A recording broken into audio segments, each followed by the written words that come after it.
Canada, 1936. Somewhere in the wilderness north of Montreal, past the last railroad stop and the last trading post and the last thin thread of civilization, a young man is hiding in a cabin. He is lean and tall and dark-haired, and he has a restless fire in his eyes that hasn't gone out even now. Even after everything, his name is Jack Flower. He escaped from prison. He killed a Royal Canadian Mountie in the process. And somewhere in the city he left behind his sister, the most celebrated opera soprano in all of Canada, has just abandoned the grandest dinner party of her career to come find him. Now here is what you need to know about the young man playing Jack Flower. His name was Jimmy Stewart. He was 28 years old. He had made exactly 2 films before this one, and in both of them, he had played good men, decent, earnest, likable young men who you would trust with your wallet and your daughter and your vote. That was who Jimmy Stewart was. That was who everyone at MGM assumed he would always be. And then director W.S. Van Dyke looked at this lanky kid from Indiana, Pennsylvania and said, "I want him to play a murderer, not a cartoon villain. Not a sneering bad guy in a black hat, a real one. A young man who ran from something he couldn't handle, made a terrible choice in a desperate moment, and now faces the full weight of what that choice costs, with a calm that is more chilling than any rage could be. What happens in the next 7 minutes of screen time is one of the most remarkable things a 28-year-old actor had done in Hollywood up to that point. Here is the story. Rosemary opened on January 28, 1936. America was crawling out of the Great Depression. People had lived through years of breadlines, foreclosures, families broken apart and scattered across the country looking for work. The country was tired. It was bruised. And it desperately needed 2 things from the movies: beauty and something to believe in. MGM gave them both in a single, extraordinary film. Rosemary was based on a beloved 1924 Broadway operetta by Rudolph Frimmel. But by the time MGM's writers got through with it, it had become something entirely its own. Part adventure, part love story, part wilderness epic, set in the majestic Canadian Rockies and the vast, silent forests of the North. The film starred Jeanette MacDonald as Marie DeFleur, a grand opera soprano, imperious and brilliant, with a voice that could reach the back of any theater in the world. Alongside her was Nelson Eddy, broad-shouldered, square-jawed, in a Royal Canadian Mounted Police uniform so crisp it looked painted on, as Sergeant Bruce, the Mountie who falls hopelessly in love with his quarry's sister. This was their second film together. Their first, Naughty Marietta, had been the sleeper sensation of 1935. America had fallen completely, helplessly in love with these two. Their voices together was something that happened once in a generation. Critics called them America's singing sweethearts. Fans mobbed them at every appearance. Rosemary was going to be bigger. MGM spent $875,000 on it, an enormous sum in 1936. They filmed on location at Lake Tahoe with a cast and crew of nearly 1,000 people. The Canadian Rockies were recreated in California with a combination of location shooting, elaborate sets, and the kind of craftsmanship that only existed in that particular moment in Hollywood history. The result was one of the most visually spectacular films of the decade. But inside that beautiful film, inside all that music and wilderness and romance, there was a darker story. A story about a sister's love that drives her across a continent. A story about a boy who wanted excitement and found something he couldn't outrun. A story about duty and love and the terrible moment when they point in opposite directions. And at the center of that darker story was a 28-year-old kid in his third movie, playing the most complicated character of his young life.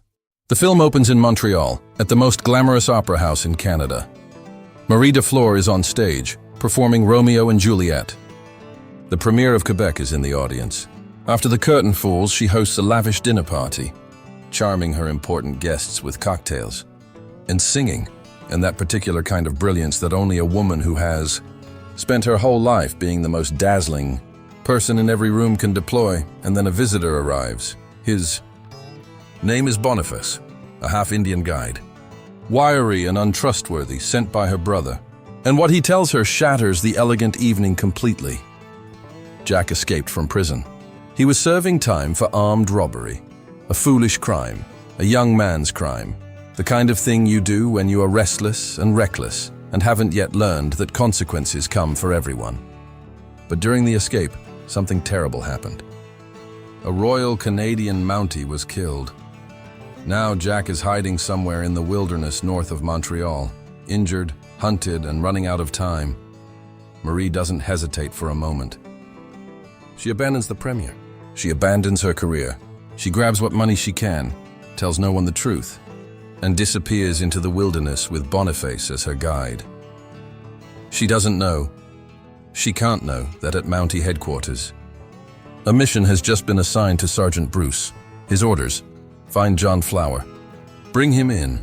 What follows is one of the most charming and increasingly heartbreaking pursuits in Golden Age Hollywood. Marie pretends to be an ordinary woman named Rose. Impossible, given that her voice is internationally famous, but she tries. She and Sergeant Bruce keep crossing paths in the wilderness. First with suspicion, then with attraction, then with the kind of deep, complicated feeling that has no good name because it comes tangled with loyalty and deception and impossible circumstances. Bruce sings to her outside her window at night. She sneaks away in the dark. He saves her life when she's drowning in a river crossing. She refuses his help and accepts it in the same breath, and threading through all of it, mentioned in every conversation, shown in photographs on Mountie bulletin boards, the ghost at the center of every scene is Jack, the brother she has risked everything to reach. The young man none of us have yet been allowed to see. The film builds his absence masterfully. Every time Bruce shows a picture of the fugitive, every time Marie deflects a question about her real name, every time the camera holds on her face as she tries to keep her secret, the anticipation grows. Who is Jack Flower? What is he like? Is he worth all of this? And then in the final 15 minutes of the film, we find out. Marie finds the cabin at Hayman's Landing. She pushes open the door. And there he is, Jack Flower, her little brother, the boy she has crossed a continent for, and we see him for the first time through her eyes. Jimmy Stewart is 28 years old in this scene. Dark, lean, unshaven, dressed in rough wilderness clothes. He has been hiding for weeks, living on the run, injured, nursed back to health by the old woman at the trading post. But here is the thing that takes your breath away. He isn't broken. He isn't cowering. He isn't begging. He isn't performing guilt or remorse for the camera. He is, and this is the word you keep coming back to, cool, not cold, not cruel, cool. The way young men are sometimes cool when they have made a catastrophic decision and cannot afford to think about it too deeply. Because if they stopped and really looked at what they had done, something inside them would not survive the looking. Jack knows why his sister is there. He knows what she has sacrificed to reach him, and he loves her for it. You can see that in every line of Stewart's face, in the way his eyes soften when he looks at her. He is not a man without feeling, but he is also a man who knew what he was doing when he broke out, who understood that a Mountie was dead because of him, who has been sitting in this cabin long enough to make a kind of peace with his own fate. Marie gives him money. She begs him to run. She tells him he can start over, a new name, a new place, a new life. And Jack, with that quiet, almost amused calm that is both charming and devastating, tells her, "It'll be all right." And then Sergeant Bruce walks through the door. This is the scene that changes everything. The three of them, Marie, Bruce, and Jack, are together in the same room. The man she loves, the brother she saved, the moment she has been dreading since the night Boniface appeared at her dinner party. Bruce arrests Jack. He has to. He is a Mountie. It is his duty, and Nelson Eddy plays the moment with exactly the right kind of controlled anguish. The look of a man who is doing the right thing and hating every second of it. Marie does the only thing she can think of. She sings. She begins Indian Love Call, the song that by this point in the film has become the musical heartbeat of her love for Bruce, the theme of everything between them. She sings it desperately, sobbingly, trying to reach something in him that will override duty. And Jack watches. He watches his sister tear herself apart, trying to save him. He watches the Mountie who loves her hold himself together and do what he must. And he makes a decision. He puts his wrists out for the handcuffs. He tells his sister, "It's all right." And then the three of them ride out of the wilderness, Bruce and Jack on horseback, side by side, and Marie behind them, her song dying in the Canadian air. What Jimmy Stewart does next is the 7 minutes that define this performance, and offer the first, flickering glimpse of the actor he was about to become. As he and Bruce ride together through the forest, Jack begins to talk, quietly, conversationally, as if they are two men on an ordinary afternoon ride, not a prisoner and his captor on the way to a trial that will almost certainly end in a hanging. He asks if there will be a lot of excitement about his capture back in Montreal. Bruce says yes. Jack nods, thoughtfully. "Good," he says. He likes excitement. He looks around at the wilderness, the trees, the silence, the vastness of the north. He asks the Mountie if he spends much of his time up here. Bruce says he does. Jack says simply, "I envy you." And then, with a shrug that contains more complexity than most actors could put into a monologue, he says, "Women don't understand that a fellow has to have excitement. He is not playing for sympathy. He is not performing regret. He is not asking to be understood exactly. He is simply, and this is the genius of it, being honest. Stating the truth of himself with a clarity that is almost brave. He is a young man who wanted more than the life he had, who ran toward danger because danger felt like living, who made a terrible choice in a terrible moment, and who has looked at that choice long enough in this wilderness cabin to understand exactly who he is. He is not a villain. He is not a hero. He is something far more human than either. He is a boy who didn't know how to grow up the right way and who is going to pay for it with his life. Jimmy Stewart plays this with zero sentimentality. No trembling lip, no eyes filling with tears. Just that steady, open, almost serene gaze. And underneath it, the faintest suggestion of something that costs him enormously to keep contained. He was 28 years old. It was his third film. And in those 7 minutes, he did something that almost no one could do. He made you love a murderer. Now I want to stop here and tell you something important. Jimmy Stewart did not play villains. Not in 1939 when Frank Capra put him in front of the United States Senate. Not in 1946 when he stood on a bridge in Bedford Falls in the snow. Not in 1954 when Alfred Hitchcock turned him into one of cinema's most complex, obsessive heroes in Rear Window. Jimmy Stewart played good men. That was his gift. That was the thing the camera found in him that no acting school could teach and no director could manufacture. A fundamental, irreducible goodness that the audience felt in their bones. Which is exactly why Jack Flower is so extraordinary. Because to play Jack Flower, Stewart had to reach past that goodness, not to destroy it, but to complicate it. To show us what it looks like when a good man's goodness isn't enough. When the restlessness in a young heart drives him somewhere his goodness can't follow. When love for a sister and the knowledge of what you've taken from the world exist in the same chest, and you carry both. And you ride through the forest talking to your captor like it's any other day. Director W.S. Van Dyke saw something in Stewart that the industry hadn't yet recognized. He pushed for Stewart to have this role. He shaped the scenes around what the young actor could do. And what Stewart did with that opportunity laid the foundation for everything that came after. 3 years later, 1939, MGM could never have cast him as Jack Flower. By then, Jimmy Stewart was the conscience of American cinema. He was the good man. He was the dream of what an American ought to be. But in 1936, he was still becoming. Still finding the edges of what he could do. Still discovering that there was something in him that could hold darkness and lightness at the same time, in the same scene, without either one canceling the other out. That is the gift that Rose Marie gave him. And that is the gift that Rose Marie gives us, all these decades later, the chance to watch an artist at the exact moment he realizes what he is capable of. But the story of Rose Marie doesn't end on screen. The production itself was as extraordinary as the film. full of details that are stranger and more compelling than anything in the screenplay. The film was shot on location at Lake Tahoe, with nearly 1,000 people, cast, crew, and extras, living and working in the California wilderness for weeks. Feeding that many people was an enormous logistical challenge, and the cuisine was, to put it charitably, functional. Box lunches, every day. One afternoon, the production team set up a special table for director W.S. Van Dyke, a hot meal, properly served, set apart from the workers.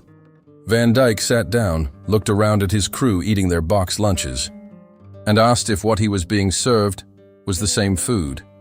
They told him no. He pushed the plate aside, stood up, walked to the line, and ate a box lunch with his crew, every day for the rest of the shoot. That story traveled through Hollywood for years. It tells you everything about why the people who worked for Van Dyke would walk through walls for him. Then, there is the story that sounds like something from a crime novel, because it is. Among the hundreds of extras hired for the film was a man working under the name Robert Miller. Quiet, unremarkable. Just another face in the crowd scenes. No one looked twice at him. His real name was Robert Miller Barr. He was Canadian, and he was wanted for the killing of a peace officer in Northern California. He had been hiding in plain sight, on a Hollywood movie set, working under a false name, appearing on screen as a background figure in a film whose central plot was about a fugitive hiding from the law. The irony is almost too perfect to believe. He was caught at Lake Tahoe during production, when authorities recognized him on location. His story ended in a grimly poetic way, not unlike Jack Flower's, life imitating art, art imitating life. And somewhere in between, a 28-year-old actor from Indiana, Pennsylvania, was learning what it felt like to play a man the law was coming for, while a real one worked 20 feet away. There is also the matter of the film's visual palette. Rose Marie was initially planned as a color production. The lavish Canadian wilderness and the iconic red Mountie uniform would have been spectacular in Technicolor. But for reasons that remain disputed among film historians, the project was shot in black and white. The result, as it turned out, was magnificent.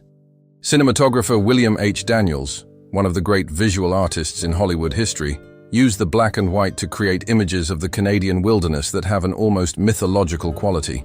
Shadows falling across snow, light filtering through forest canopy, the vast, silent emptiness of the north. Sometimes the constraints produce the masterpiece, and the music, the centerpiece of Rose Marie, the number that has outlasted the film itself and embedded itself permanently in the American cultural memory, is Indian Love Call, Nelson. Eddy and Jeanette MacDonald sing it 4 times over the course of the film, each time differently, each time with a different emotional weight. The first time, it is a duet of strangers becoming something more. The last time, it is a farewell that breaks the heart. Critic Frank S. Nugent of the New York Times called Rose Marie the most melodic and scenically rich production Hollywood had ever produced.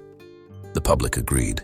It was the biggest box office hit of 1936, and it made MacDonald and Eddy the most beloved musical stars in the world. Jimmy Stewart was 28 years old in Rose Marie. He had been in Hollywood for 2 years. He was still figuring out who he was going to be on screen, still finding the shape of the thing that would eventually become one of the most beloved careers in the history of American cinema. He could have played Jack Flower as a cartoon. He could have done the obvious thing, the sneers, the swagger, the genre villain that the role could easily have become. He didn't. He played a human being, a complicated, restless, tender, reckless, clear-eyed young man who made a choice and lives with it, or rather, doesn't live with it for very long. That choice, and to find the humanity in the darkness, is what Jimmy Stewart always did. In every film, in every role, even when he was playing the villain, because Jimmy Stewart never stopped believing that people were worth understanding. That is what you feel when you watch Rose Marie today. Not a relic from another era, not a museum piece. A living thing still breathing, still reaching across the decades to find you in your chair and remind you of something true. That the line between good and bad is drawn inside people, not between them.